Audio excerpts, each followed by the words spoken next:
இருக்கின்றேன். நான் சொல்ல போற தலைப்பு மகாத்மா காந்தி. மகாத்மா காந்தி ஒரு சிறந்த சுதந்திர போராட்ட வீரர். அவர் அக்டோபர் 2ஆம் தேதி 1769ஆம் ஆண்டில் குஜராத் மாநிலத்தில் போர்பந்தில் பிறந்தார். இவர் முழு பெயர் மோகன்தாஸ் கரம்சந்த் காந்தி.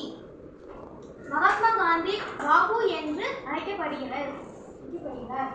அனைவருக்கும் வணக்கம். என் பெயர் மதுஸ்வரி. நான் 5ஆம் வகுப்பில் படிக்கின்றேன். நான் இப்போது நம் கல்விக்கண் திறந்த காமராசரை பற்றி பேச வந்துள்ளேன். காமராசர் அவர்கள் 1903ஆம் ஆண்டு ஜூலை மாதம் 15ஆம் தேதி